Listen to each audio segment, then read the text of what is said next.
All right. Hello, good morning, good evening, and good night. I hope you guys are doing absolutely fantastic because today we're going to be going over how, after almost reviewing 500 companies in the past month, I review income statements. And if you guys are maybe doing your own investing, I'm just going to zoom in here. If you guys are doing your own investing and are looking through income statements, a statement of cash flow, and balance sheet, this is going to be the first part of a 3-video series where I go over specifically the income statement.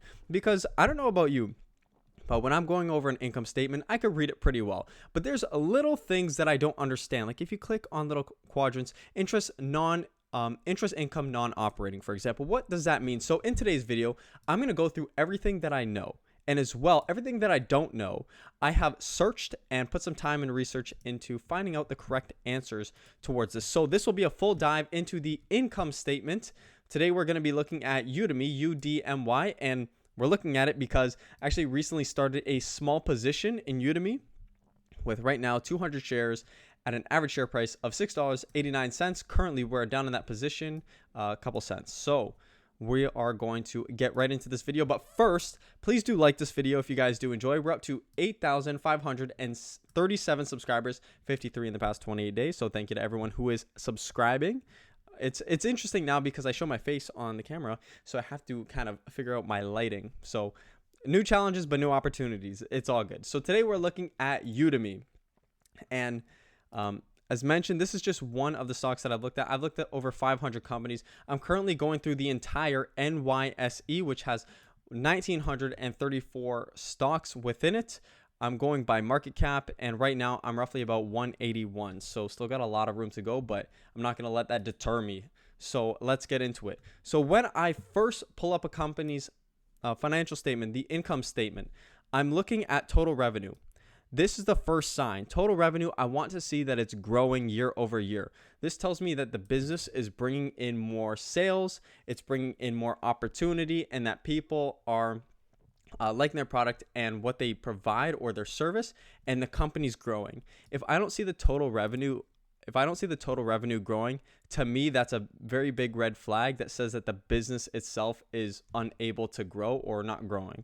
So cost of revenue. The cost of revenue is actually the cost tied directly to the production of either the product or the service. So it's something important to keep in mind.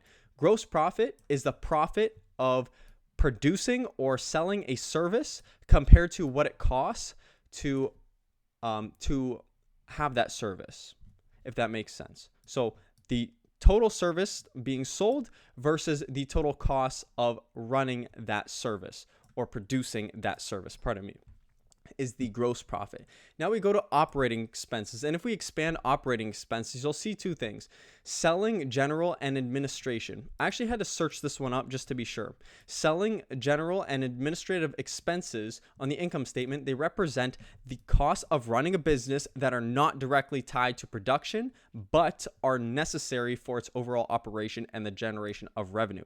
What does that mean? Let's break it down. Selling, general, and administration. They are not directly in line with the production, but they are necessary in order for the business to run. This could be, for example, employees. It could be leases on buildings. This is what I understand from that. Research and development. This is strictly going into new products. So potentially putting in money to research, develop, and expand their product line. So this is always a nice one to see, and it's growing. So we know that they're actively doing that, which is great. So now we go to operating income. So this is the total business's operating income after all income or revenue minus all expenses. And you could see for Udemy, I don't necessarily like to buy negative cash flowing businesses, but we're going to get to that. Their total operating income is negative. One thing that I do like about Udemy is that it's going and trending towards the positive side. When we do go to the cash flows, though, you'll see that they do have positive cash flow in their business. So although it shows that their operating income is negative, their operating cash flow, which is the cash after all kind of like expenses and everything has come in, that's positive. So But we're looking at the income statement for right now. So operating income is negative, but is going to the positive direction. Of course, you'd really like to see this positive and growing. Now we go to net operating interest. For this, interest income non-operating. What does this mean? This means interest income not related to the company's primary business. So this could be interest earned on short-term investments or surpluses of cash. It's classified as non-operating income and is reported on the income statement. Okay. Basically, it's income which could be earned outside of the primary business. It could be small loans or small investments made by the business which are returning or losing income. Now we go to the next one, interest expense non-operating. Okay, so you have the income side of potentially something that's not tied to the business, and you have the expense side of something that's not necessarily tied to the business. So good to see that they made $20 million here, and they did not have any expenses on their little maybe short-term investments or short-term cash. So total other financing costs, we see that as zero. Other operating expenses. Let's see here, special income charges. Special income charges could be unusual or infrequent non-recurring items. So these could be one-time investments or one-time purchases by the company, which will not be recurring. So they are one of a kind.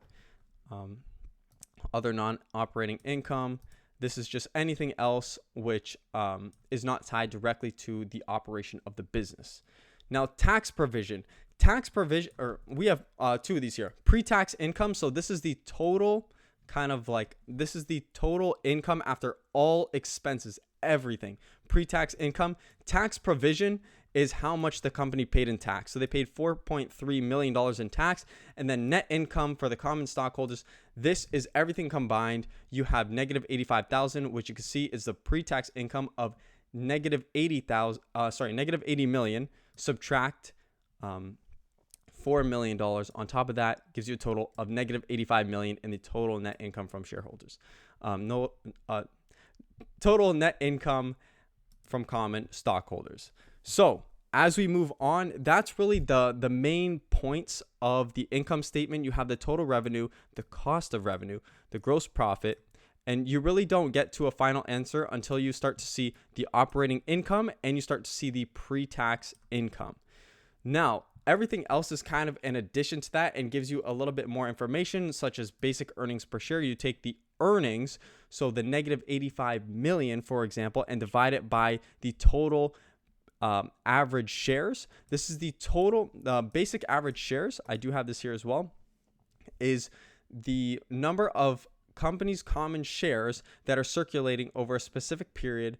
Could be a quarter, could be a year, depending on what you have your financial statement to. Right now I have it to annual, which is 1 year.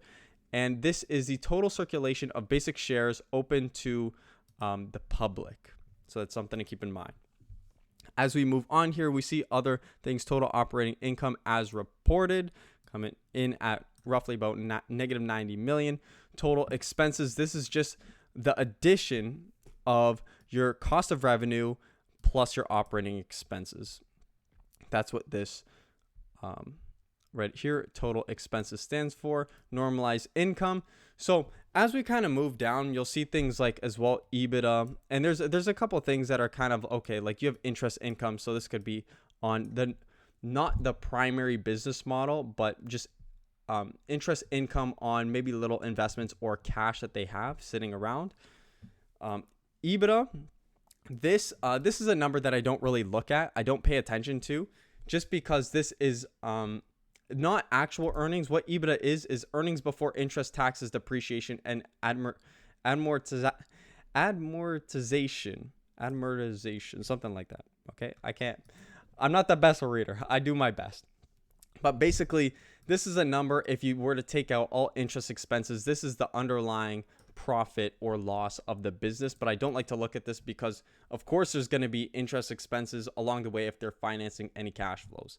A business is going to function regardless. So it really boils down to, in my opinion, the most important thing is the total operating income, or operating income, as you see here.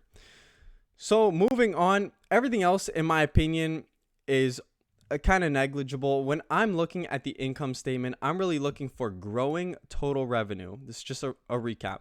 Total growing revenue. I want to see the cost of revenue and the operating expenses not growing as fast as the total revenue, because that tells me that dollars put into expenses, whether it's research and development or just total operations, they're bringing out a better return.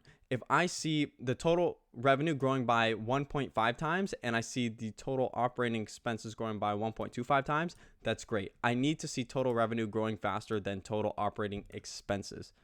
Then, as we move on, of course, I want to see operating income positive and I want to see it growing. The more it's growing, the better. And the more consistent I find the income statement, the better I like it. As we move down, of course, pre-tax income, this is really the income at the end of everything.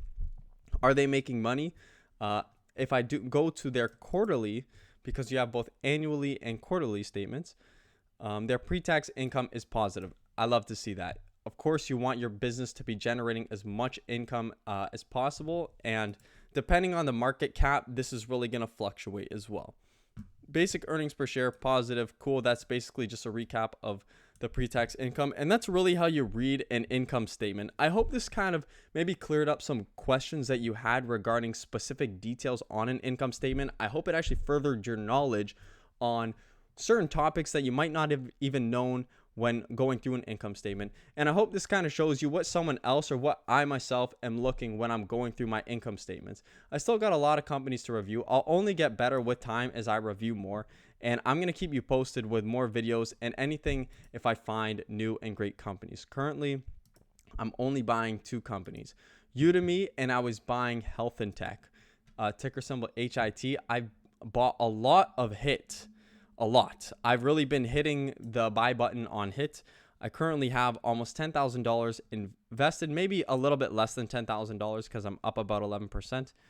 My total investment here is almost $9,000 USD. So that's a pretty heavy marker, but I'm going to continue to buy if I see the price fall because I'm going to invest for the long term. So nonetheless, I hope you guys did enjoy this video. We are currently up to, if I can go down here, 8,537 subscribers. Hit the subscribe button if you want to see more videos like this. Like this video if you guys did enjoy, as it'll be shared to more people and that would really help us out. So thank you very much for watching. Please do take care and I hope to see you guys in the next video.